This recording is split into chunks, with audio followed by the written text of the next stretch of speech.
Hello, financial accounting students. Have you guys read Chapter 8 yet? Chapter 8's a long chapter. It's a technical chapter, but it's really important. So I'm hoping you've read the book, and let's try to get through this as smoothly as we can. So put simply, Chapter 8, accounting for long-term operational assets. A lot of students think of this as our depreciation chapter. The bulk of the chapter is about depreciation, but there's also a few other important topics in here as well. So here we go. So the first thing that we need to do before we can begin depreciating is figure out what is the cost of these long-term operational assets, what counts. So as we start looking at long-term operational assets, we're going to break them into two basic categories. So first we have tangible assets, things that can be seen and touched, things that have a physical presence like buildings, trucks, land, machines, equipment, computers, furniture and fixtures. All of those things have physical presence. Usually that's what we think of first when we picture our assets. Then we have intangible assets, which are rights or privileges. They cannot be seen or touched. So sometimes we have something that represents that intangible asset, but it's not the asset itself. So for example, if I write a book and there's a copyright on the book, I might have a document that represents that it's copyrighted. And if I destroy that document, that's not good, but the book still exists, the writing still exists. So the intangible is not represented by a piece of paper, or certificate, or a document. It was the ideas. So rights and privileges. So we'll get more into intangibles later. That's kind of a new topic. So within our tangible long-term assets, here they've broken it into three categories: property, plant, and equipment, natural resources, and land. So starting with property, plant, and equipment, sometimes we refer to this as plant assets, fixed assets. There's a lot of different names. Under fixed assets, we might have machinery and equipment, computers and equipment, vehicles, furniture and fixtures. So those would all be things that would go under fixed assets. And with these assets, we're going to depreciate them over their useful life. Before we proceed, let me ask, what does depreciate mean?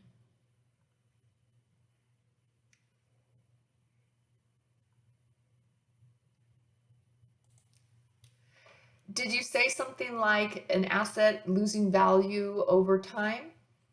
If you did, that's a really common misconception, and I want to correct that before we proceed. Depreciation or depreciating has nothing to do with the asset losing value or the asset being used up. In our common usage of the word depreciate, that might be true. We might refer to something depreciating in its value, it going down in value over time. But in accounting, that's not quite right, and I want to make sure we get this right from the beginning. So let me give you the definition of depreciate. To depreciate is to systematically allocate the cost of an asset over its useful life. To systematically allocate the cost of an asset over its useful life. So what that means is that we're going to systematically allocate. We're going to break up the original cost of the asset, and we're going to expense it over the asset's useful life, over the period in which we use that asset and we benefit from it. It doesn't matter if the asset goes up or down in value. We're still going to depreciate it regardless of any changes in value. What we're trying to do is take the original historical cost that we have on the books and spread it out, matching it to the periods in which we benefit from it. Did you hear the magic word in there? Matching. Depreciation is all about the matching concept. We want to match our expense of using this asset, to the periods in which there's corresponding revenue. We're trying to expense the asset into the time periods in which we benefit from using that asset. So really, depreciation is an application of the third part of the matching concept. It has nothing to do with the asset losing value over time. What if we're dealing with something like a building, which, real estate typically goes up in value over time? Should we still depreciate it? Of course we should. I hear students ask these kinds of questions, though, when an instructor has accepted the definition that depreciation has something to do with an asset losing value over time or declining in value over time. And when a student then asks, well, what about a building that goes up in value over time? Why do we still depreciate that? And they have a hard time coming up with a good answer because they've started out with a erroneous definition of depreciation. So stick with my definition: to systematically allocate the cost of an asset over its useful life, which means we're going to break up the historical cost of the asset and expense it, matching it into periods in which we benefit from using that asset. So today we'll learn some different methods of depreciating. That'll be the focus of the chapter. Then we have natural resources. So depending on what kind of business you might operate, you could have natural resources. Some examples might be mineral deposits, oil and gas reserves, timber stands, coal mines, etc. So with natural resources, and again, it depends on what industry you're working in. You may not ever deal with natural resources in your career, or you might deal with them a lot. Who knows? But with these assets, we're going to deplete them over their useful life. You want to know the definition of depletion? To systematically allocate the cost of an asset over its useful life. We've heard that before, right? That's the same definition I gave for depreciate. So deplete is to natural resources, as depreciate is to property, plant, and equipment. They mean the same thing. We're going to systematically break up the cost of our natural resource and expense it over the period in which we benefit from it. And we'll learn a technique to do that today. And then finally, there's land. They give land its own category. We separate land out because hypothetically, land has an infinite life and is not subject to depreciation. Does land really have an infinite life? Have you been around long enough to know? That's a tricky one, right? As far as we know, land has an infinite life, ideally, but I've lectured on this topic on a day when a sinkhole opened up and swallowed up somebody's home. Tell that landowner that land has an infinite life. I lectured on this on another day when homes on the cliffs overlooking the ocean crumbled into the sea. Tell that landowner that land has an infinite life. So I say hypothetically, land has an infinite life. And what that means is that we don't subject it to depreciation because mathematically it would be impossible. We'd be taking the cost of our land and dividing it up over the years in which we would benefit from using the land. So we take the cost of the land and we divide it by infinity, and then we depreciate it. Well, that's kind of silly.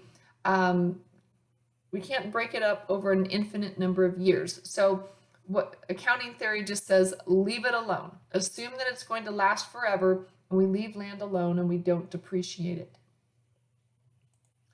So when it comes to intangible assets, we break them up into two basic categories. First, we have intangibles with an identifiable useful life, meaning we know how many years it's valid for. So like a patent or a copyright, we know how many years a patent or a copyright is valid for, and therefore we will amortize the intangible over its useful life. What is amortize? Let me help you out. To systematically allocate the cost of an asset over its useful life. Yep, same definition. So depreciate is to property, plant, and equipment. Deplete is to natural resources, and amortize is to intangible assets. So same idea, we're going to take the cost of the intangible asset and we're going to expense it over its useful life, assuming it's an identifiable useful life. And then finally, we have intangibles with an indefinite useful life. Indefinite can mean it goes on forever, or it could mean we're just not sure. But either way, we don't know the useful life, and therefore we're not going to amortize it. So for intangibles with an indefinite useful life, the cost of these assets is not expensed unless it can be shown that there has been an impairment in value. What's an impairment in value? Well, let me give you an example. They're showing us some burgers and fries down there. So let's talk about fast food. Let's say that all of us in the class pool our funds together and we buy a McDonald's franchise. To buy a McDonald's franchise is expensive. You're buying the right to operate a McDonald's. And so we put our money together and we're running our McDonald's, and everything's going fine at our McDonald's restaurant, but at a different McDonald's on the other side of the valley, somebody orders a cheeseburger with extra ketchup and extra pickles, and they bite into their cheeseburger, and there's a finger in their cheeseburger. That's disgusting. That's horrible, right? But thank goodness that wasn't at our McDonald's. Well, what happens? The value of our McDonald's franchise has been damaged. It's been impaired. We bought a McDonald's franchise rather than just opening up our own hamburger restaurant because it had name brand recognition. It was something recognizable and identifiable, and customers like going to McDonald's, and it's recognized throughout the world. We paid a lot of money for our McDonald's franchise for those reasons. Well, now that reputation has been tarnished. It's been impaired. So as much as my example is disgusting, maybe you'll remember it as an example of impairment in value. So the value of our McDonald's franchise was impaired because something disgusting happened at a different McDonald's. The good thing is I find that the American public is very forgiving. They'll forget about the finger in the cheeseburger, right? People say, I'm never eating there again, ever. Well, maybe for like 3 months or 6 months, and then they change their minds. Anyhow, that's the concept of impairment in value. So let's keep going. When we talk about our long-term tangible assets, what counts in the cost? We need to know so that we can make sure we're recording the right amount to be depreciated. So when it comes to buildings, we take the purchase price of the building, of course. Sales tax? There's not usually sales tax on buildings, but I suppose if there was, then we could add that in. Title search, transfer docs, realtors, and attorney's fees. These are essentially what we refer to as like escrow costs, all of the costs that go into buying a building, which is real property. So that's a complicated process. There's all kinds of magical fees that you have to pay in that process. So all of that would get lumped together. And then finally, they say remodeling costs. Now, this is not that we want to give the building a makeover a few years down the road. This is initial remodeling to get the building ready for its intended purpose. So let's say that we bought a building that was previously used as retail space, and now we want to use it for medical office space. We're going to have to do some remodeling in order to get it ready for its intended use. So those initial remodeling costs to get it ready for intended use, all of this goes together. All of it would go together, and we would put it on the books in one lump called building, and we debit building for the sum of the whole thing. And then later we'd work on depreciating the building. Equipment, similar idea. We're going to take the purchase price less any discounts, of course, so what we actually pay for the equipment. Sales tax, that's highly likely when it comes to equipment. Delivery and installation, whatever we have to do to get it to us and ready to use. And then finally, cost to adapt to intended use. So if it requires some kind of special setup to get the equipment ready for its intended purpose, that's also counted in the original cost of the equipment. And again, we take all of these costs, we add them up, and we put them on the books in one lump called equipment. And later we'll work on depreciating that.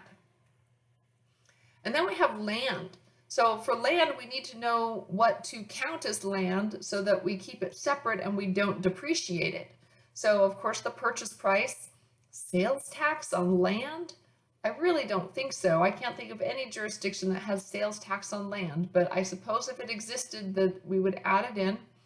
Title search, transfer docs, realtors and attorneys fees. So again, we're talking about real property. So all of these escrow costs that we might have to pay would go into the cost of the land.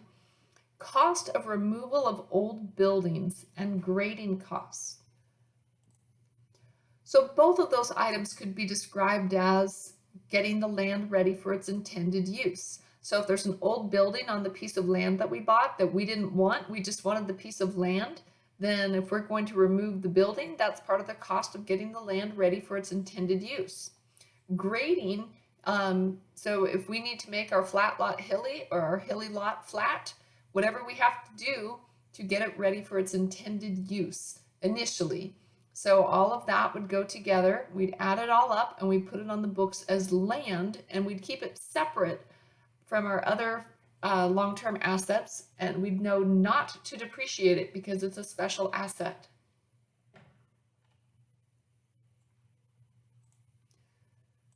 So that brings us to the concept of a basket purchase allocation. So I just said we want to keep the land separate on our books so we know not to depreciate it. But that's kind of a problem in the real world, because typically when you buy a building, it just comes with the land under it. Nobody ever says, hey, guess what? I just bought a new house and the land under it. It kind of is implied that that comes with it. And typically the way we do these types of real property transactions, the building and the land are lumped together. So here we're going to learn a technique that's basket purchase allocation, where we're going to be separating out the various types of assets that might be included in a purchase like this. So we have Beatty Company. They purchased land and a building for $240,000 cash. An appraiser estimated that the land has a market value of $90,000 and the building has a market value of $270,000. What does that add up to? 90 plus 270. That's $360,000. So we're feeling pretty good. The appraiser says that the land and building that we just bought for $240,000 is worth $360,000. Now that's just an opinion though, right? But anyhow, I feel pretty good about our purchase. But the real question is, how will we assign the $240,000 cost between the land and the building? Remember, we have to record our assets at cost, not at their fair market value, but we record them at what we paid for it. So here's how we use the basket purchase allocation technique. Previously this semester, we talked about the idea that we cannot use what the appraiser says. We have issues in terms of reliability concept, and of course the historical cost concept says, nope, don't worry about fair market value. You're going to record it at what you actually pay for it. But that said, we can still use some of the information from the appraiser. We don't disregard it entirely. So we're going to take the appraiser's opinion, the market value of the building at $270,000, the market value of the land at $90,000, and that all adds up to $360,000. But then we convert that into percentages. What the appraiser is suggesting is that the building, $270,000 out of $360,000, represents 75% of the value, and the land, $90,000 divided by $360,000, represents 25% of the value. So while we can't use the appraiser's dollars, we can use the appraiser's percentages. So again, we took $270,000 divided by $360,000, and that equals 75%. $90,000 divided by $360,000, and that gives us 25%. So we're then going to apply those percentages to our actual cost of $240,000. So for the building, we take $240,000 times 75%, and we're going to allocate $180,000 to the building. And for the land, we take $240,000 times 25%, and we get $60,000. So we'd allocate $60,000 to the land. So in terms of what we're recording, we would debit building $180,000, debit land $60,000, and credit cash for $240,000. So we're recording our assets at cost using the appraiser's percentages, not the values, but the percentages from the appraiser. So that's how we do a basket purchase allocation. And that's important that we keep the building and the land separate, because we're going to need to depreciate the building and specifically not depreciate the land. So big picture, as we're going through this chapter, the basic idea is that we're going to acquire funding, meaning money. We're going to use the money to buy our assets, long-term operational assets. We're going to use the asset, and then at some point we're going to retire the asset. We might just dispose of it, we might sell it, but at some point we'll be done with the asset, and then we will acquire more funding and start it all over again. So that's the basic life cycle of an operational asset. So finally, we're ready to get into our 3 depreciation methods. There are other depreciation methods, but these are the 3 that you will be accountable for this semester. So first we have the straight line method. This is the easiest of the 3, probably the one that you're going to like the most. It results in the same amount of depreciation each accounting period. So we're going to compute it once, we're going to do it the same every single year. Then we have double declining balance method. This is what we refer to as an accelerated depreciation method, which means it's going to result in more depreciation in the early years of the asset's life, and then it's going to decline somewhat rapidly in the later years of the asset's life. So essentially it's pushing more depreciation up front, and then it trails off quite quickly. So it's going to result in different amounts of depreciation. And then finally we have units of production. And we don't want to use this too literally. Units of production depreciation can be used on a variety of different assets, but it's going to result in varying amounts of depreciation in different accounting periods depending on the number of units produced, or let me rephrase that, depending on how much we use the asset. So it could literally be units produced. How many widgets does this machine produce this year? And we can depreciate it based on the number of widgets produced. But we could also use it for something like a vehicle. So a truck, how many miles did we drive the truck? Or maybe a printer, how many pages did it print this year? And we can depreciate it based on that. Or we could use it on a machine, and rather than counting units, we could count how many machine hours the machine ran during the year. So units of production can be used on a variety of different assets. It doesn't have to be literal units of production, but it's going to result in different amounts of depreciation. So we've got 3 depreciation methods here, and I already mentioned that there are in fact more depreciation methods. How do we know which one to use? Do we get to just choose? Well, the answer is yes. A business owner can choose which depreciation method they want to use on which assets. They can decide to do each asset individually and use different depreciation methods, or they might decide that all of a certain type of assets will be depreciated using straight line, but these other types are all going to be done under double declining. It's up to the business owner to choose. I personally would go back to the matching concept. I would want to choose the depreciation method that does the best job of matching the expense of my assets into the periods in which I use them. So for something like furniture and fixtures in the office, I would use straight line because we benefit from having that furniture somewhat equally every year. Double declining though, I might suggest that would be a good idea for something like a computer, something that is highly productive and useful early in its life. So, you get a new computer and it's awesome for the first year, maybe year and a half, but then by the time 2 years or 3 years comes around, you're feeling like it's pretty outdated and worn out and it's slow and you want a new one. So double declining balance might be appropriate for something like a computer, accelerating the depreciation into the early years of the asset's life when it's most productive. And then I might use units of production for something like a vehicle. So if we have a truck or a delivery van or something like that, we would depreciate it depending on how much we use it. How many miles did we drive the vehicle? So I would choose depreciation method trying to accomplish the best matching possible. But some companies just say, nope, we're going to use straight line for everything because it's the easiest. And others say, no, we're going to just use double declining balance on everything because that's what we like. And that's completely fine within the accounting guidelines. But again, I always come back to matching because I love the matching concept. So we're going to get into these three different methods and learn how to actually do them. So first we're looking at straight line depreciation and how to compute it, record it, and what it does to our financial statements. So we're looking at this van.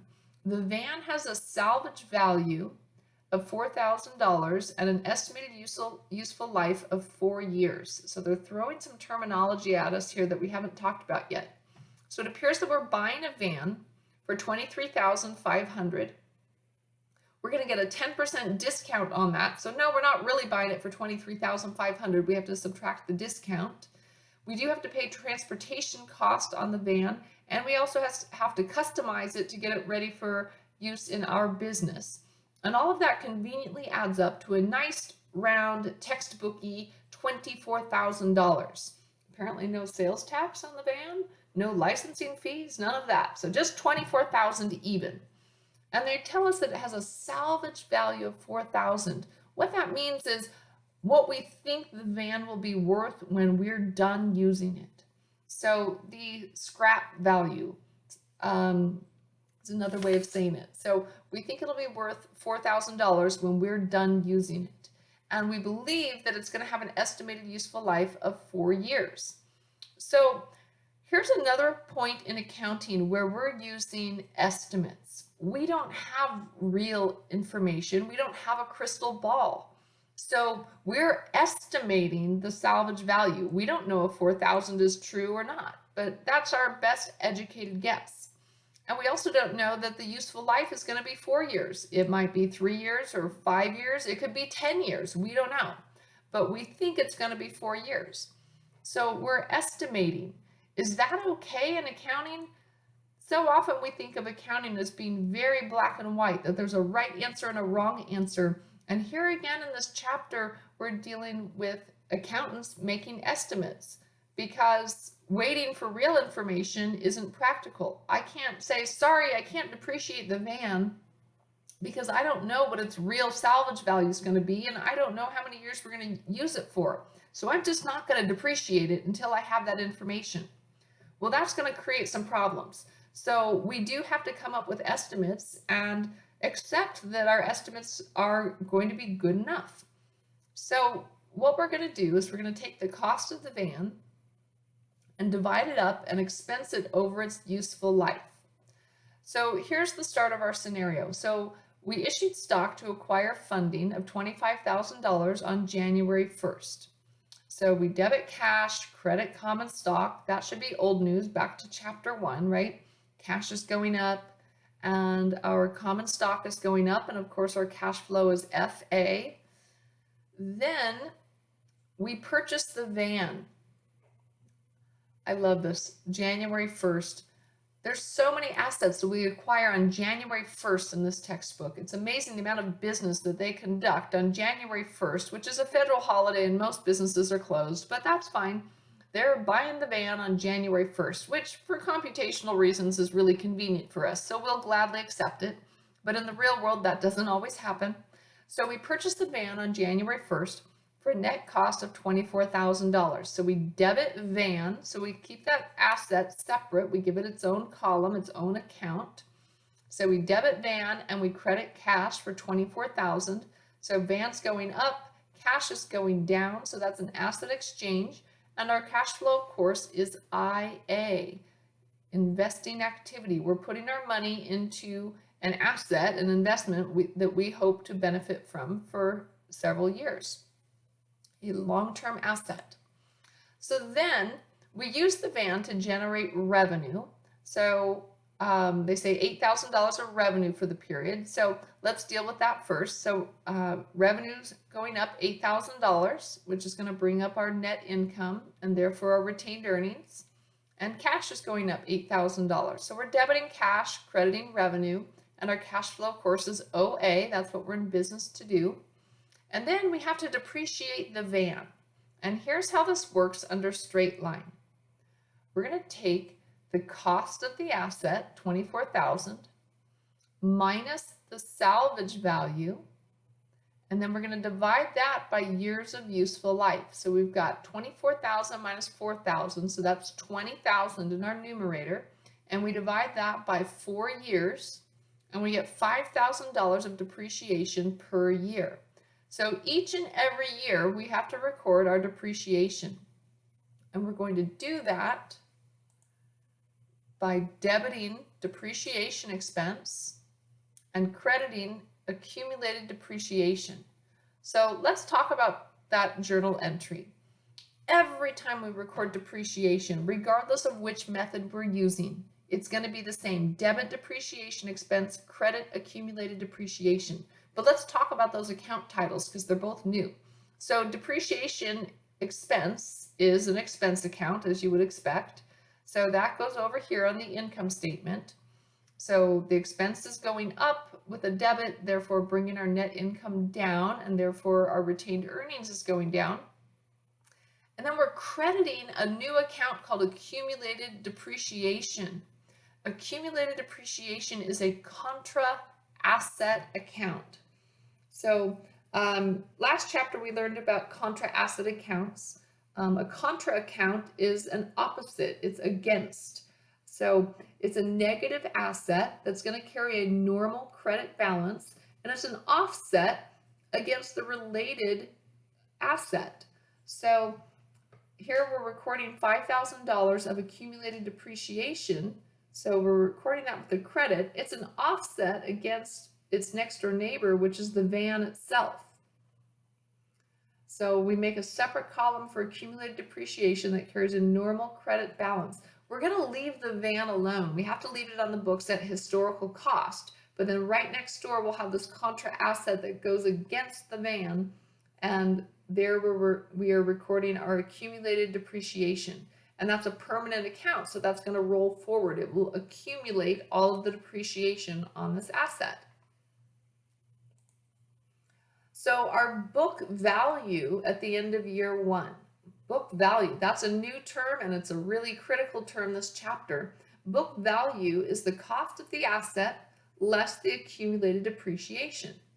So at the end of year 1, we take $24,000, the cost of the van, minus our accumulated depreciation, which is just 1 year of depreciation, that's $5,000. So our book value at the end of year 1 is $19,000. If we continue with our straight line depreciation, what will our book value be at the end of year 2? $14,000, that's right. And then at the end of year 3, we subtract another $5,000. So at the end of year 3, book value would be $9,000. And then at the end of year 4, subtract another $5,000. Our book value would be $4,000. Hey, that's the same as our salvage value. So what we're finding out here, this is not a coincidence. A fully depreciated asset will have the same, its book value will be the same as its salvage value.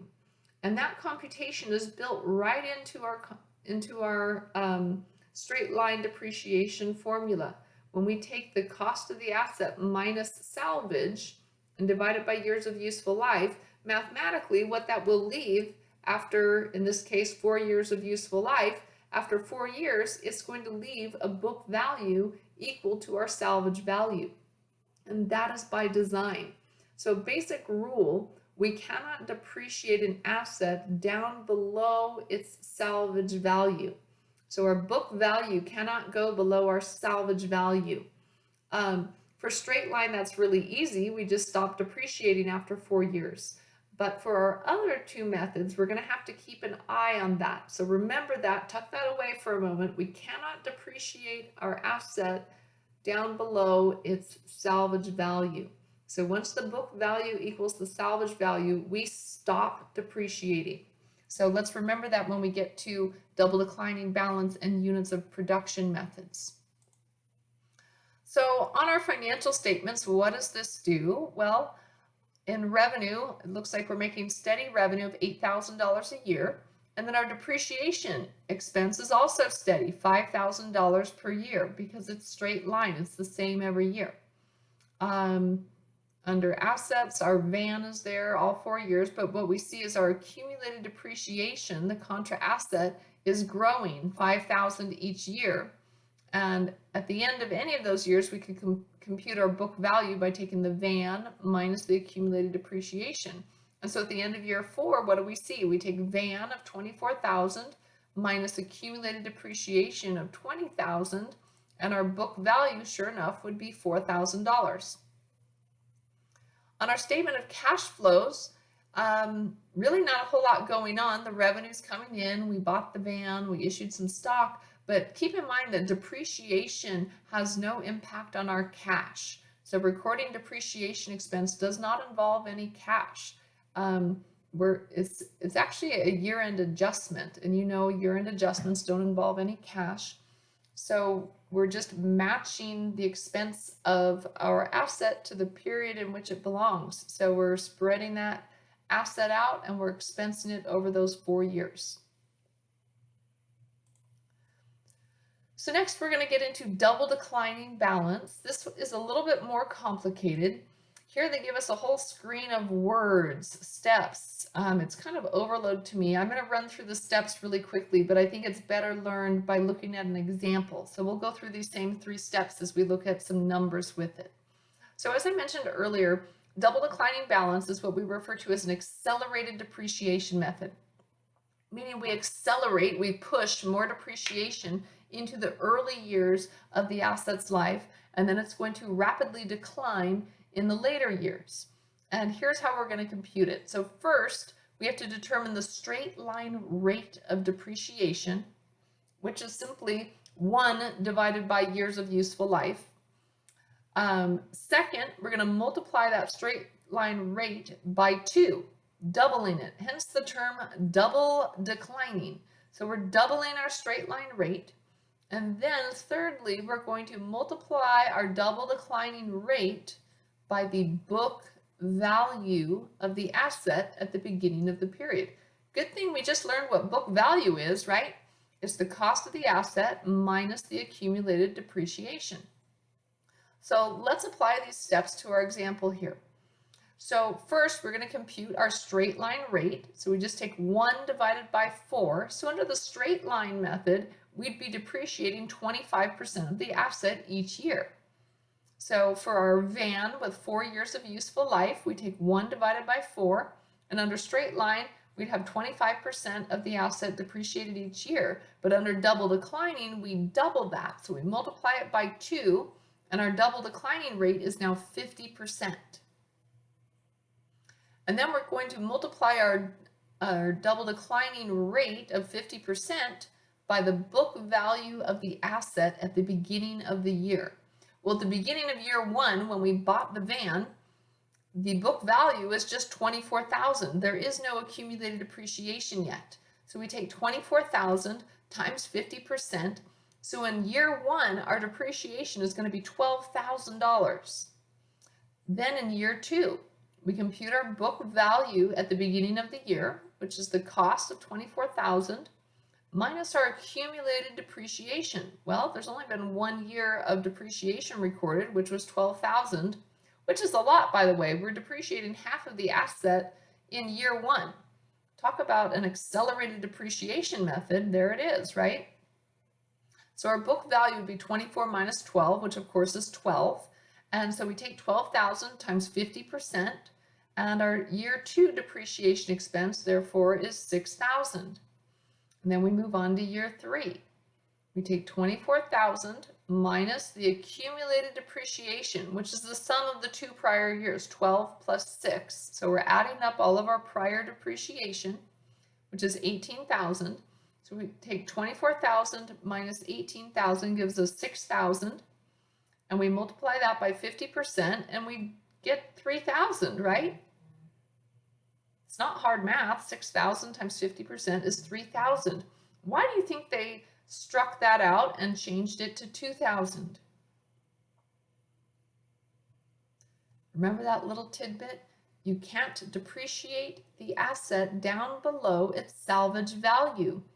So when we look at this van, at the very beginning, the first thing we should do, doesn't matter what depreciation method we're using, is acknowledge how much depreciation will we take on this van. So if the salvage value is $4,000, we're going to be taking $20,000 of depreciation expense on this van, regardless of what method. So when we reach $20,000, we have to stop. And that's conveniently built into our computations in Straightline method, but double declining balance, it just lets us keep going. So we have to know, well, wait a minute, 12 and 6, I'm already at 18. If the maximum amount of depreciation that could be taken is $20,000, then I can only take another $2,000 of depreciation here. Now I'm at $20,000 and I have to stop. So then we move on to year 4. Well, we already know the answer is 0, but just walk through the math with me. So we take the cost of $24,000 minus our accumulated depreciation, so 12 plus 6 plus 2 is 20, and that leaves us with $4,000. We multiply that by 50%, and our depreciation expense should be $2,000, but again, we have to strike that out and change it to 0, because the maximum depreciation that could be taken is $20,000. So we have to stop. So we're going to do $12,000 in year 1, $6,000 in year 2, $2,000 in year 3, and 0 in year 4. Definitely an accelerated depreciation method, pushing the depreciation heavily into the earlier years and then trailing off rapidly in the later years. So under both methods so far, straight line and double declining, we've taken $20,000 of depreciation. So after 4 years, it works out the same, but how much goes into each year varies by method. As we look at our financial statements, what they've shown here, they've changed the scenario a bit, and maybe that's why we chose to use double declining, is that our asset was helping us generate more revenue in the early years. So in year 1, we have $15,000. Year 2, it goes down to $9,000. Year 3, it goes down to $5,000. And year 4, it goes down to $3,000. And our depreciation expense is trailing off as well. So maybe we chose double declining because we knew that its productivity and its ability to help us earn revenue was going to decline over time as well. And again, on our books, if we look at our van less accumulated depreciation, that is our book value. So we could compute the book value at the end of any one of these years. And again, not a whole lot going on the statement of cash flows because depreciation doesn't involve any cash.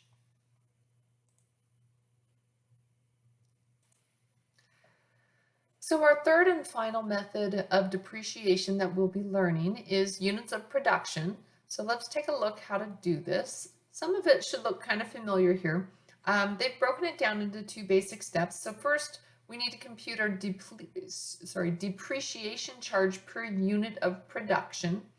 And that starts out a lot like straight line, cost minus salvage. And then we're going to divide that by our total estimated units of production. And that will result in a depreciation charge per unit. Then we're going to take that depreciation charge per unit, multiply it by the units of production in our current period, and that will give us our depreciation expense for the period. And again, we don't have to take this super literally about units of production. It could be hours, it could be miles driven. So those units could be a variety of different things, but any unit by which we could measure the usage of a given asset could be our unit of production. So we're going to apply this to the van. So talking about our same van, we take the cost of $24,000 minus salvage of $4,000. So that results in $20,000, the cost minus salvage, $20,000, and we're going to break that up over 100,000 miles. And that results in a depreciation charge of 20 cents per mile. I do want to emphasize here that when we switch to units of production, we're no longer concerned with 4 years. It doesn't matter the estimated useful life anymore. The new estimated useful life is 100,000 miles. So the 4 years doesn't matter, but you'll see here in our example, conveniently, only in textbook land, of course, we drive the van for 4 years. It could have been 2 years, it could have been 10 years, it could have been 7 years. It doesn't really matter how many years, but we're going to depreciate that van until we drive 100,000 miles. Once we exceed 100,000 miles, we have to stop depreciating, because mathematically, if we're taking 20,000 divided by 100,000 miles, we're going to end up exceeding $20,000 of depreciation if we keep depreciating beyond 100,000 miles. So here's the thing, we have to now track our miles driven. So in year one, we drive 40,000 miles. We multiply that by 20 cents per mile, and that's $8,000 of depreciation in year one. Year two, we drive only 20,000 miles, and again, we multiply it by 20 cents per mile, so our depreciation expense is $4,000. Year three, we drive 30,000 miles times 20 cents equals $6,000 of depreciation. And then finally in year four, we drive 15,000 miles times 20 cents is in fact 3,000, but again, they strike it out and they change it to 2,000. Why? Well, we drove more than 100,000 miles, so we have to stop depreciating once we hit 100,000 miles. We have to stop depreciating once our sum of depreciation, our accumulated depreciation, is at 20,000. So 8 plus 4 is 12, plus 6 gives us 18, plus 3 more puts us at 21,000, and that's not okay. So we strike the 3,000, we mark it down to 2,000. Make sure you watch for this in your homework, both on double declining balance method and units of production method, that you watch those final years to make sure we're not exceeding the allowable depreciation, which on this van is $20,000, cost minus salvage. So when we look at our financial statements, what we see here, we have varying revenue, which might be why we chose to use units of production depreciation, is that we were going to use our asset differently each year and produce a different amount of revenue each year. So we see our depreciation expense going up and down, 8,000, then only 4,000, then back up to 6,000, and then way down to 2,000. So it's kind of bouncing around depending on how much we use the asset. It's matching the use of the asset to the periods in which we benefit from it. So we've chosen this method because we think it's going to do the best job matching. On our balance sheet, again, we see van less accumulated depreciation. So at any point, we can compute our book value of the van, which again, at the end of year four, we see our van is at 24,000, the historical cost, of course, and then we subtract our accumulated depreciation of 20,000. So our book value of the van at the end is 4,000, exactly the salvage value. And that's going to be the same under any of the three methods. And again, statement of cash flows is the same. Nothing's really changed because depreciation doesn't involve cash. When we get to disposing of the asset, which is next, then we'll deal with cash and computing gains and losses when we dispose of that asset. So we're going to figure out how gains and losses on the disposal of a long-term asset will affect our financial statements. So let's say on January 1st, oh, how convenient, January 1st again, January 1st, year 5, the van is sold for $4,500 cash. I just want to point out how textbooky this is. We bought this van on January 1st, year 1. We drive it for exactly 4 years, and 4 years later, we sell the van on January 1st. That sounds a little bit too textbooky for me, but I guess it's convenient for the sake of numbers. In the real world, that's pretty unlikely. So we sell the van for $4,500 cash. Now, without looking at all the words here on the screen, let me just ask you something. If you bought a vehicle for $24,000 and then 4 years later you sell it for $4,500 cash, do you feel like you have a gain or a loss? I know you probably see the word gain on the screen, but I'm sorry, I personally feel like that's a loss. If I buy a vehicle for $24,000 and it goes down to $4,500 in 4 years and I sell it for only $4,500, I feel like that's a big giant loss.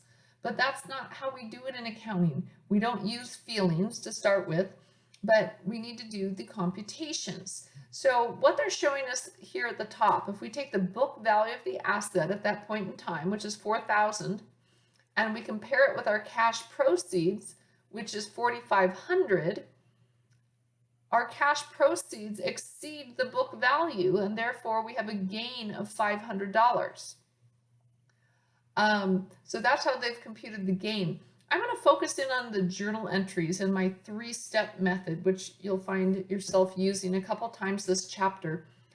3 questions for you, which will help you write the journal entry. Question 1, what do I get?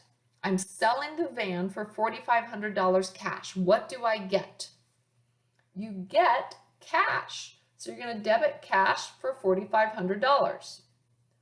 What do I get rid of? So question 2, what do I get rid of? Well, you're selling the van. So you get rid of the whole van. So credit van, $24,000. What else do you get rid of? Well, when you get rid of the van, you also get rid of the accumulated depreciation with it. So you can't just leave that hanging out on your books for all of eternity. If you sell the van, the accumulated depreciation goes away too. So to make that go away, that's a debit of $20,000. So then question 3, what's the difference? Meaning mathematically, what do I need to do to make my journal entry balance? I've got $4,500 and $20,000, so that's $24,500 in the debits and only $24,000 under credits. That means I need another $500 in the credit column, and therefore it's a credit. That makes it a gain. We call that gain on disposal of van. So again, it's a credit means it's a gain because gains act like revenue and losses act like expenses in terms of our debits and credits. So in terms of recording this is the correct journal entry, but I do want to point out, I really don't like the way that they show this. They have an account called book value of van or book value on van. That is not an account title, it's a computation. So that's improper. I don't care for it at all. So I've redone it. I've split it into 2 columns. So we have van. So we're taking $24,000 away from van and zeroing out that account. And accumulated depreciation, we're debiting $20,000, bringing it back to 0 as well. So in terms of our journal entry, cash is going up $4,500. Van is going down $24,000. Accumulated depreciation is being wiped out to 0. Remember, it's a contra asset, so it carried a credit balance, and now we're zeroing it out. And then the difference is our gain, which is going to increase our retained earnings by $500 and be a credit to gain on disposal, which behaves like revenue. So we put it here as if it's revenue, and it brings up our net income. The cash flow on all of this would be IA. It was IA when we bought the van, and it's IA when we sell the van.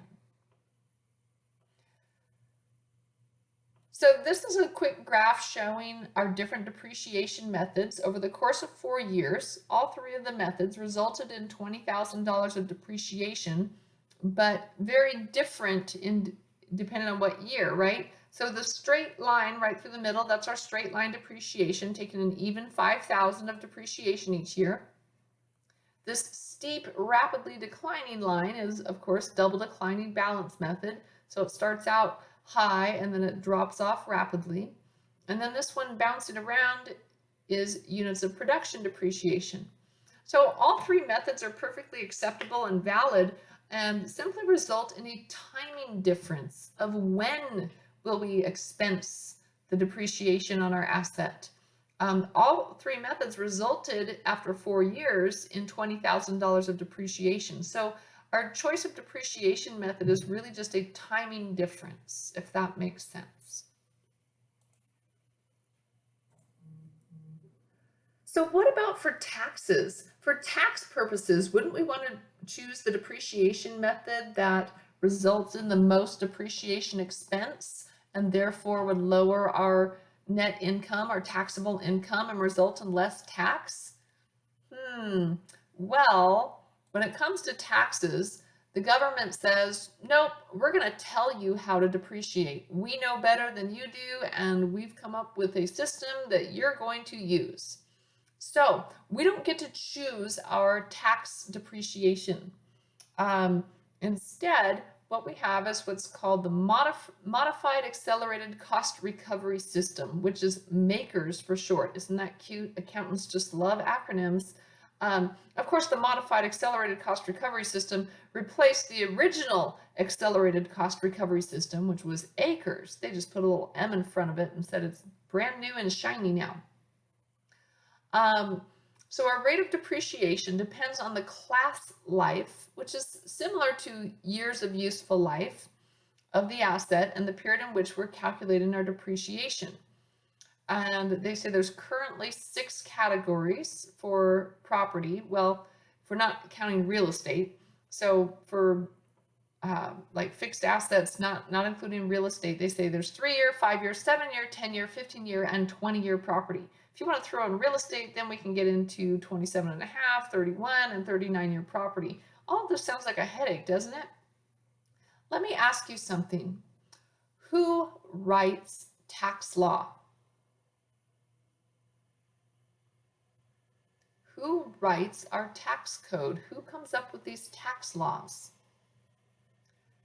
Well, let me assure you, it's not accountants, because if it were, the tax laws would be totally different and they'd make a whole lot more sense. Tax law is written by politicians, and I mean that in a negative connotation.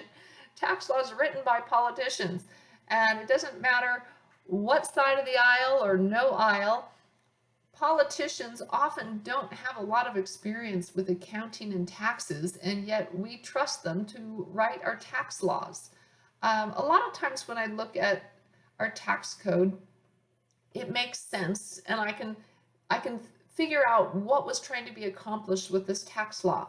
So when I used to teach the income tax class at the college, for example, you can potentially take a deduction for donating money to a charitable organization. And that tax law exists because they're trying to reward certain behavior. They're trying to encourage you to donate to a charitable organization. You can take a deduction for home mortgage interest. So they're encouraging the behavior of home ownership. You can take education credits. So again, they're trying to encourage a certain behavior, which is going to school, getting higher education. And then there's other things that they penalize you for. So like withdrawing money from a retirement account early, they penalize you for doing that. They want you to save the money, not pull it out early. So a lot of times when we look at tax code, we can say, okay, I kind of see what they were trying to accomplish. They were trying to reward a certain behavior or punish a different behavior. They're trying to accomplish something specific. But then we get to MACRS, and I really can't make any sense of it. So they divide all of the existing assets into 6 categories, 3, 5, 7, 10. What's wrong with 2, 4, 6, 8? Why 3, 5, and 7? And then we just skip 10, 15, and 20, like there's nothing in between? And what they put into each of these categories is somewhat bizarre. So for example, a car would be 5-year property, a computer would be 5-year property, software would be 3-year property, but a phone would be 7-year property. Wait, a car's 5-year property and a phone is 7-year property? What do you replace more often, your phone or your car? Something doesn't seem right. And then we get into these other strange categories, 10, 15, and 20-year property, which you'll hardly use, but they have some very specific applications.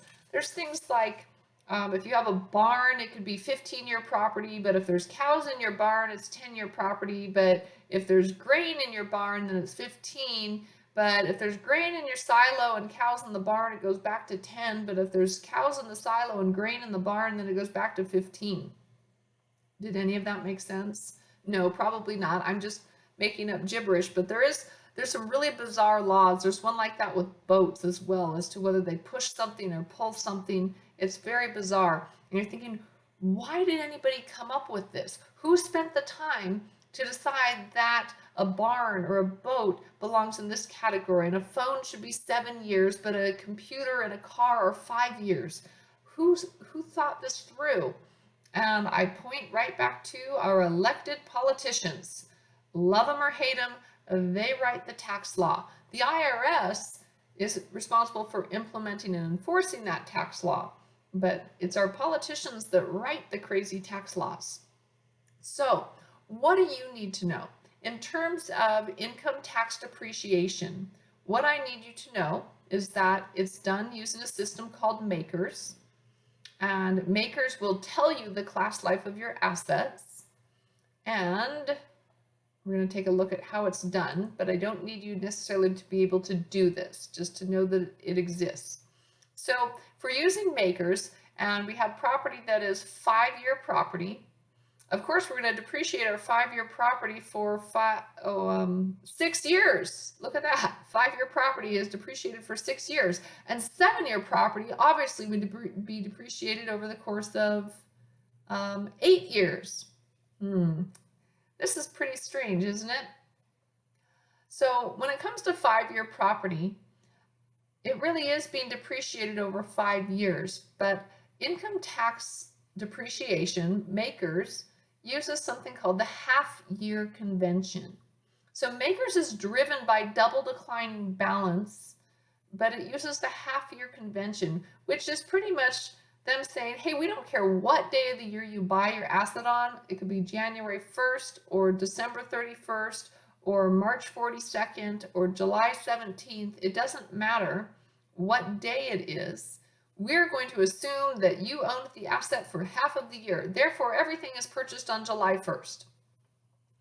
So it's driven by double declining balance depreciation. So if we take 1 divided by 5 years, we would depreciate 20% of our asset each year under straight line, but then for double declining, we double that, we'd be at 40%. And what they're doing here is taking a half year in year 1, so half of 40%. So there's a half, 1, 2, 3, 4, and then in the final year is another half. So there's a half year at the beginning and a half year at the end with 4 years in between. So that really is 5 years, but spread out over 6 accounting periods. And we could do the same math with 7-year property.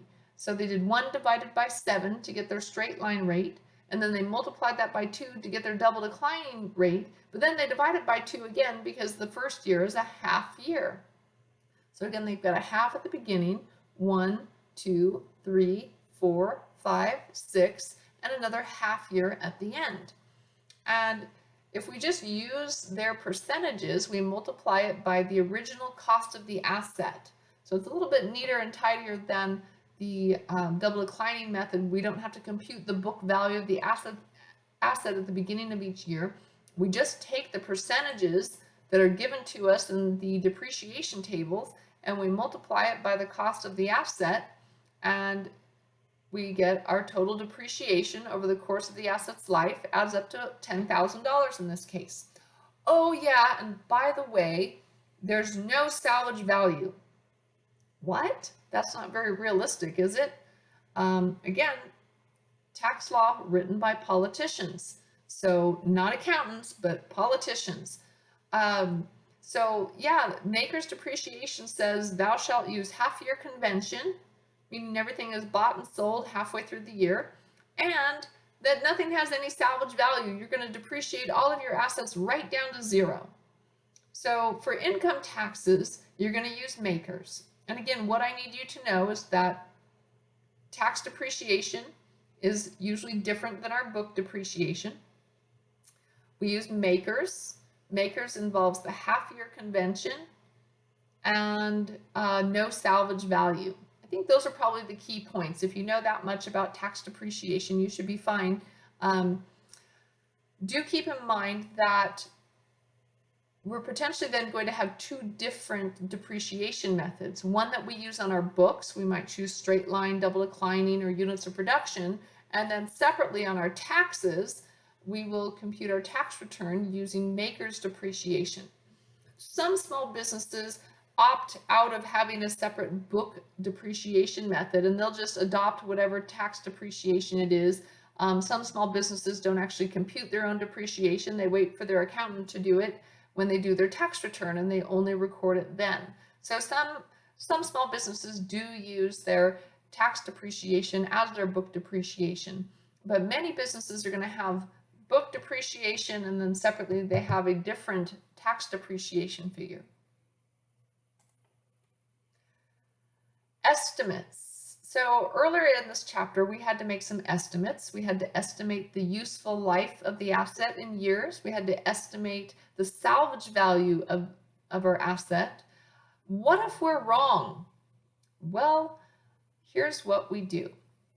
So estimates get revised when new information surfaces. And I do want to emphasize that we would only revise an estimate if something significant changes. Not just a small, slight change, but some new information that significantly changes our computations. So, for example, McGraw Company purchased a machine on January 1st, year one, for $50,000. McGraw estimated that the machine would have a useful life of 8 years and a salvage value of $3,000. So if we're using straight line, we'd take cost minus salvage, so $50,000 minus $3,000, we got $47,000. So that'd be the total depreciation that we're planning to take over the asset's life, $47,000. And then we divide 47,000 by 8, giving us 5,875 of depreciation per year. So we will depreciate $47,000 over the course of 8 years, which equals 5,875 under straight line. So then, at the beginning of the 5th year, our accumulated depreciation at this point in time is $23,500. We've taken 4 years of depreciation, so 5,875 times 4. The machine's book value at this point in time would be the cost of $50,000 minus $23,500. So we've got a book value of $26,500. So assume at the beginning of the 5th year, we revise the expected life to be 14 years rather than 8. So something dawned on us on January 1st of year 5. Oh my gosh, this asset is going to have a much longer life than we thought. It's going to be 14 rather than 8. And that is a significant difference, right? That's a big difference. So what we do not go back in time and change what we've already done. We don't reopen prior accounting periods. We just let it be. So what we do is change it going forward. So the machine's remaining life is 10 more years, right? We're 4 years in. It's January 1st of year 5. We thought we were halfway done, halfway to 8, but now they're changing it to 14. So we have 10 more years. So we're going to take the remaining, the book value, $26,500, still minus our salvage of $3,000. That gives us $23,500, and we'll divide that up over the remaining 10 years, and we get $2,350 of depreciation per year. So $23,500 of depreciation has already been taken, so the remaining $23,500 is going to be divided up over 10 years, so that's $2,350 per year. Ultimately, we're still going to depreciate $47,000 of depreciation on this asset, but it'll be much greater in the first 4 years and much smaller in the later 10 years in order to get there. So that's how we revise the estimate. Then here, they say assume the original expected life remained at 8 years, but McGraw revised its estimated salvage value. So instead of, what was it originally, 3,000, now they've changed it to 6,000. So we divide that up among the remaining 4 years. So the expected life is still 8 years total, and we take our current book value, $26,500, minus 6,000 salvage, so we're at $20,500, and we'd break that up over the remaining 4 years of useful life. So these types of revisions are somewhat rare. You won't come across this a whole lot in the real world. The reality is that when we make estimates, there's a certain amount of wiggle room that, we may not be right on. We might be off by a little bit, and that's accepted and normal. When the change is so significant that it could potentially influence how somebody might perceive the financial health of the company. It would influence the opinion of the average reader of the financial statements. Then it becomes material, and we need to deal with revising an estimate like we've learned to do here. Continuing expenditures for operational assets. When we have assets, we end up spending money on them. So they break that down into 3 different categories here. To me, the first one is the most intuitive, and one of them, the third one specifically, is not very intuitive. So we need to talk about that and learn when that applies. So first, when we have routine maintenance, minor repairs, things that we do to keep our assets in good working order. I'm emphasizing all these buzzwords here. So the things that we do normally to keep our asset in normal working order, so the routine maintenance, the minor repairs, we just expense them as they happen, expensed as incurred. So assume the company spent $500 cash for routine maintenance on machinery. We debit repairs expense, we credit cash, and that's it. Cash is going down, retained earnings is going down because we have an expense, cash flows OA. That one I think is pretty intuitive. I think you would have guessed that, but let's keep going. The other 2 are a little bit harder. So costs that get capitalized, and capitalized means added into the asset. So let's say that at McGraw Company, the machine originally cost $50,000 with an estimated salvage of $3,000 and predicted life of 8 years, and we had our accumulated depreciation and all of that. So then we assume that they make an overhaul expenditure of $4,000 in the machine's 5th year. So they spent some significant money beyond just routine maintenance, beyond just keeping it in normal working order. So we spent a significant amount of money on this overhaul, and it's going to have an influence on the asset's productivity. It's an improvement to the asset. So in that case, we're going to capitalize it, and we're going to add that $4,000 into the asset. So we've made an improvement to the asset. We add that to the asset. So we debit machine and we credit cash. So this time it's an asset exchange, and what we see is our cash flow is IA, investing activity. Now, of course, the next step would then be changing our depreciation, revising our estimates and changing our depreciation. I won't bother you with all that detail. It's kind of beyond the scope of what we need to do here. But know that if we're making a major improvement to an asset beyond just basic basic routine maintenance, then we're going to capitalize it and add it into the asset itself. The third treatment, to me, this one's the hardest one and maybe the least intuitive. When we have a cost that extends the life of an asset, and specific words that you should look for, those are your buzzwords, that extends the life of an asset. In that case, the amount of the expenditure should reduce the balance in accumulated depreciation. So assume the company spent $4,000 for cash improvements that extended the life of the machine by 2 years. So rather than expense it and rather than add it into the asset itself, they have us put it against accumulated depreciation. So we're debiting accumulated depreciation, bringing down our accumulated depreciation. Remember, it's a contra asset, and we credit cash. What that does is open up more book value of the asset to be depreciated over the extra 2 years of useful life. So then again, of course, the next thing we would do is change our computation of depreciation to add in an extra 2 years of useful life. And again, I think that's a little bit beyond the scope of where we need to go here. Here it shows you how to do it, but I'm not going to clutter your brains with that right now. But I do want to emphasize this one is a little bit strange. It's not necessarily intuitive. It's one that you need to study and learn. So if it says extends the life, you are debiting accumulated depreciation. And again, your cash flow is IA, investing activity. We're considering this an investment in a long-term asset. I don't necessarily need you to be able to do this, so I'm going to skip over that and keep moving. So our next topic is depletion. We're going to calculate depletion, which applies to natural resources, and I'm hoping this looks familiar to you. I think you already know how to do depletion.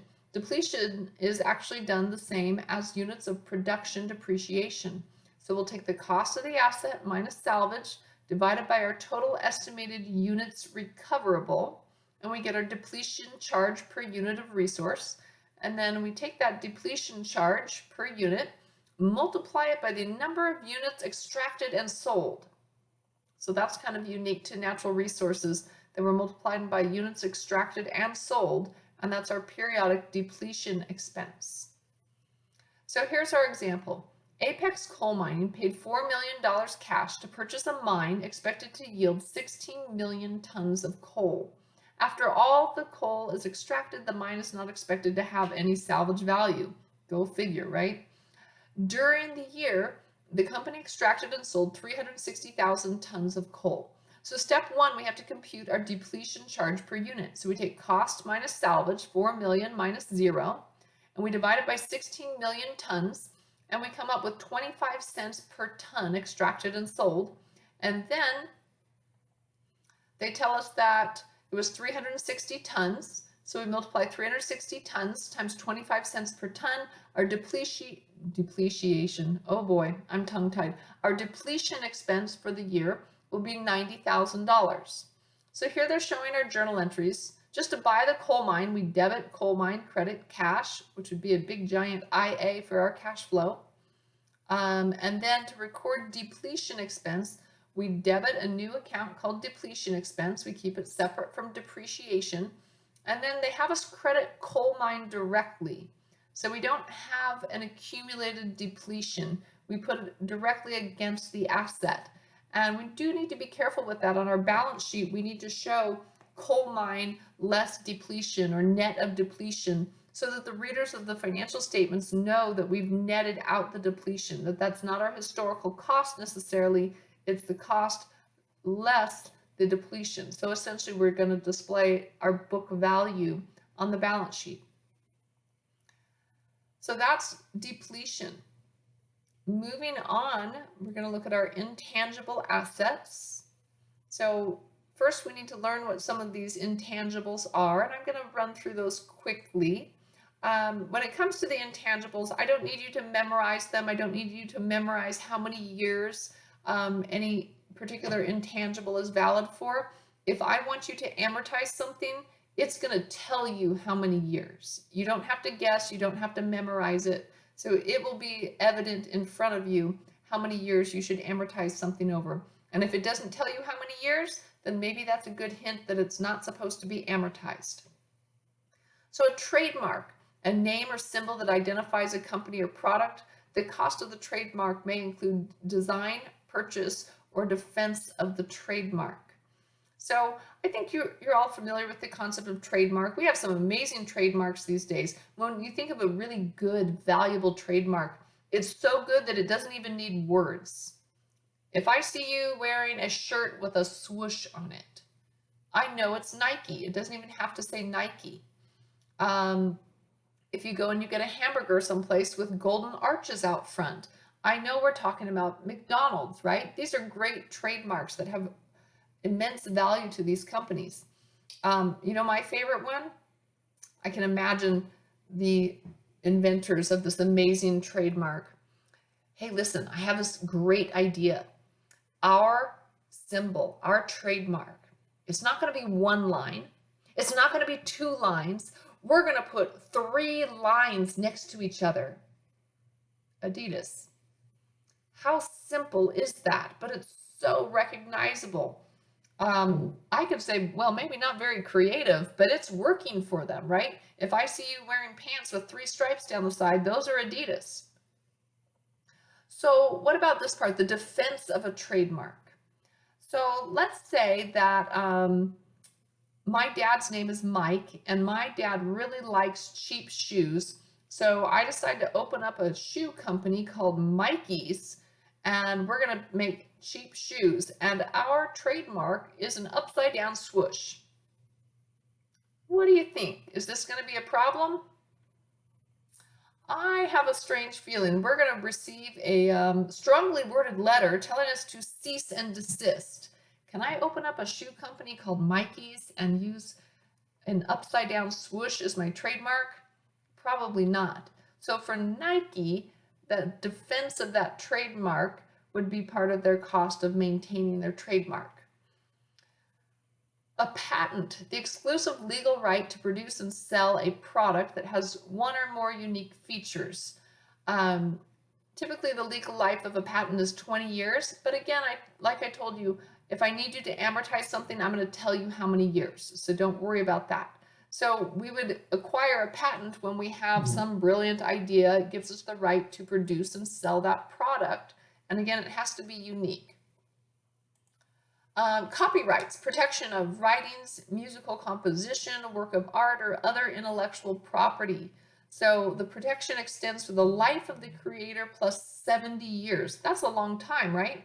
So of course, like you guys are very careful about honoring copyrights. You wouldn't download illegally music unless, of course, the creator has been dead for 70 years. So I know how you're all into classical music, so maybe that's okay. But more recent artists, of course, you are honoring those copyrights. So that one has a number of years, but sometimes it's confusing because it's the life of the creator plus 70 years. So is that identifiable or indefinite? It's an interesting one. But again, don't worry about it. If I need you to amortize something, I'm going to tell you how many years. A franchise, the exclusive right to sell products or perform services in certain geographic areas. Most often when we think of a franchise, fast food's the first thing that comes into mind, but there's lots of other types of businesses that are franchised. So beyond things like fast food, there's things like, say, Roto-Rooter or a storage unit. Another one, gas stations. Not all of those gas stations are operated by corporate. When you go to get gas at Chevron, it's not operated by Chevron corporate. It's a local owner or investor that has purchased a franchise and operates that local gas station. So it's much beyond fast food. There's lots of different franchises out there, but fast food is usually the thing we think of first when we talk about franchises. So that's a quick rundown of a few different intangibles. Let's get into our computations. Goodwill. Goodwill is an intangible asset. Goodwill requires a little extra thought here. The excess of cost over fair value of net tangible assets acquired in a business acquisition. Well, there's your definition. So now I'm sure Goodwill is crystal clear. You know what to do now, right? It's actually a really good definition, but it requires a lot more breaking down than that. When we talk about goodwill, put in simple terms, it's the positive feelings, it's the book of business, it's maybe a reputation that comes with a business. As the owner of a business, you don't get to record your goodwill as you develop goodwill over the years, but if somebody else buys out your business, they might be buying some of that goodwill. So we're looking at this company, Bendigo, and we're going to buy Bendigo. So assume the buyer, that could be us, is willing to pay $300,000 cash to acquire Bendigo's. This is a restaurant. Why wouldn't we just open our own restaurant? Why do we need to acquire Bendigo's used restaurant? Well, maybe don't think of it as used. Maybe there's some really good things about Bendigo's. It's got a reputable name and people like the menu. People have years of memories and good times that they've spent at Bendigo's restaurant. So it comes with all of this goodwill. So yeah, sure, we could go out and start our own restaurant and start it fresh and new. But here we're looking at buying Bendigo's because we think it might come with something beyond just the assets and liabilities that are on its balance sheet. So Bendigo's balance sheet shows assets of $200,000, liabilities of $50,000, and equity of $150,000. So when we acquire Bendigo's, what do we get? Well, we get their assets and we get their liabilities. Do we also get their stockholders' equity? Nope, that doesn't exist anymore. So when we acquire another company, we get their assets and their liabilities. Oops, too far. So the buyer's willing to pay $300,000 cash to acquire Bendigo's, and the assets have a fair value of $280,000.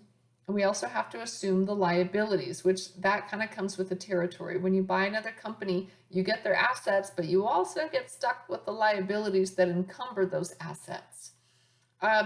So the balance sheet says $200,000 of assets, but the fair value of the assets is $280,000. This is one of the few times in accounting we're going to use the fair market value. This is extremely rare, but this is the exception. We're going to use the fair market value for the computation of goodwill. So if you think back to the definition of goodwill, it said it's the excess of cost over fair value of net tangible assets acquired in a business acquisition. Let's break that definition down very carefully. So it's the excess of cost. Our cost to buy Bendigo's would be $300,000 over the fair value of net tangible assets. So they're telling us, go ahead and use the fair value rather than the book value of $200,000 of net tangible assets. Okay, so let's talk about net tangible assets. What they're referring to is our assets less the liabilities that encumber them. So if we take assets of $280 minus liabilities of $50, our net tangible assets are $230,000.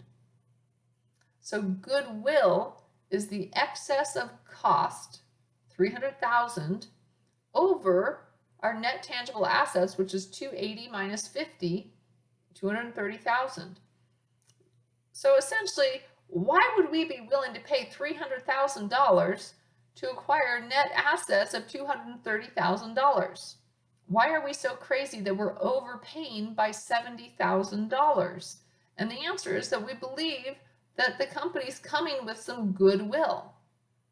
We believe it's coming with goodwill. So let's walk through that computation once more and learn how to do the journal entry. I encourage you to use the 3-question method. So question 1, what do I get? So I get Bendigo's assets, so I would debit assets for $280, the fair value. What else do I get? I get their liabilities, so I have to credit liabilities for $50,000. Question 2, what do I get rid of? A whole lot of cash. I'm willing to spend $300,000 to buy their assets and liabilities, so I credit cash for $300,000. And then finally, question 3, what's the difference? And the answer is goodwill. Goodwill is the mathematical difference. Why are we willing to pay $300,000 to acquire net tangible assets, assets of $280 minus liabilities of $50 equals $230,000? Why are we willing to pay $300,000 to acquire net assets of $230,000? And the answer is we must believe that it comes with about $70,000 of goodwill. So we have a new asset, an intangible asset called goodwill, and we debit for $70,000. So that's how we do goodwill. Here's one more look at that journal entry. I do encourage you to use the 3-question method to arrive at that journal entry, but looking back at the definition, the excess of cost, $300,000, over the fair value of net tangible assets, so $280 minus $50 is $230. So the excess of $300,000 over $230,000 makes it seem like, wow, we overpaid by $70,000. That represents the goodwill. And that's what we were trying to acquire, because we could have gone out and started our own business, but instead we wanted to buy Bendigo's existing business because we believe it has some goodwill.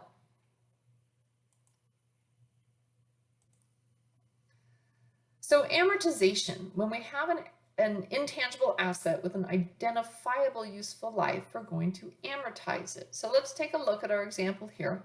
Flowers Industries purchased a newly granted patent for $44,000 cash. Although the patent has a legal life of 20 years, Flowers estimates that it will be useful for only 11 years. So do we use the legal life or the useful life? And in accounting, the answer is the useful life. The annual amortization charge is therefore $4,000. We take the $44,000 cost and we divide it up over 11 years, which gives us $4,000 of amortization per year. So in recording these transactions, we debit patent, which is a new asset, and we credit cash. So that's just an asset exchange, and of course it's IA. We're spending money on a long-term asset. And then each year we will record our amortization expense. So we debit amortization expense patent, and we credit patent directly. So again, they don't give us an accumulated amortization account. I will mention in the real world we do typically use accumulated amortization, but they don't offer that in this text. So we're going to credit patent directly, and then when we do our balance sheet, again, we need to be careful to show that it's patent net or less amortization. So it's fine, it's not necessarily wrong to credit patent directly as they're doing here, as long as we carefully display it on our balance sheet so that the readers of the financial statements aren't confused or misled. So that's how you do amortization. How about impairment? Remember my horrible example from the beginning when we talked about a finger in the cheeseburger? That would be a pretty serious impairment, right? So here's our example. Intangible assets with indefinite useful lives must be tested for impairment annually. So we need to consider if our intangibles have been damaged in any way. If the fair value of the intangible asset is less than its book value, an impairment loss is recognized. So assume that we determined that our goodwill has suffered a $30,000 impairment in value. So we would go ahead and expense that $30,000 and credit goodwill directly. So we're debiting impairment loss, a new expense account, bringing down our net income and retained earnings, and we are crediting goodwill. So something bad has happened that caused our goodwill to be damaged. So we expense the $30,000 and we decrease the value of our goodwill on the books. Look what all of this has done to our once simple balance sheet. Don't you miss the days from the beginning when our balance sheet was like cash, land, and then just total assets, and that was it? That was the good old days. This is now just our long-term assets section of the balance sheet. They're displaying it in 3 columns, which I don't love. I think their format here is a little bit confusing, but let's take a look at it. So under long-term assets, we have plant and equipment, and we're looking at buildings less accumulated depreciation. So if we take buildings less accumulated depreciation, this number over here, $1,500,000, that represents the book value. And then we have equipment less accumulated depreciation. So $1,750,000 minus $1.2 million. So this number over here to the right, $550,000, again, is the book value. So we're showing the asset less accumulated depreciation, asset less accumulated depreciation, and showing the book value of each of those assets. Land, we just leave it alone, so we put it over here, $850,000.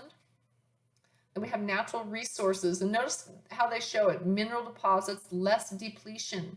So we don't have an accumulated depletion account. There is no contra account, so that's already been netted out of these figures. Oil reserves, less depletion. And that's fine as long as we show that. And then our total natural resources. We have our intangibles. I would suggest that they should say patent and goodwill. It should say patent net of amortization or less amortization. Goodwill should show goodwill net of impairment or less impairment loss, to make sure that the readers of the financials are clear on that. And then we add all of it up and we've got our total long-term assets. Oh, that sure complicates the long-term asset section of the balance sheet, but it's all important stuff. When you're reading the balance sheet, we need to understand our assets and their depreciation, depletion, or amortization. So in terms of our choice of depreciation method, here they're comparing what happens if we use straight line versus double declining balance. So Alpha Company and Zeta Company are exactly the same except for their choice of depreciation method.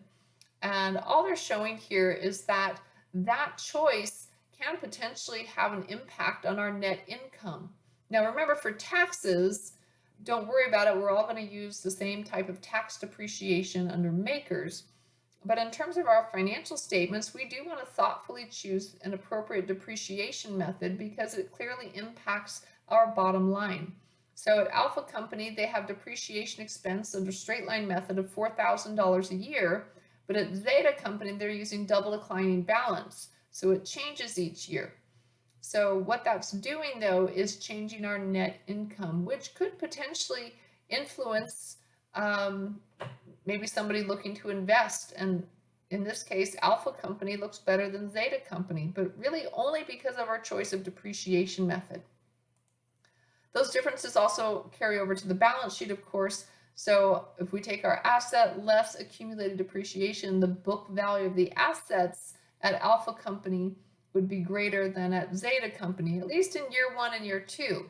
But do keep in mind that after the asset's useful life has expired, so in the case of our van, 4 years, and I don't know about this particular asset, but once the asset is fully depreciated, all of this is just a timing difference and it all washes out.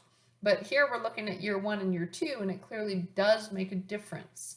And again, when it comes to choice of depreciation method, I go back to matching concept. I want to choose the depreciation method that does the best job of matching. But others will say, you know, I want to choose the depreciation method that's going to make my net income look the best, which might be straight line. So different reasons for choosing depreciation methods. I always favor the matching concept, but what we do know is that our choice of depreciation method does influence our financial statements, but over the long haul, it's just a timing difference. So that's it for Chapter 8. That is a lot to digest. Please let me know if you need any help on your homework assignment or if you have any questions about the chapter materials. Thanks for staying with me, guys.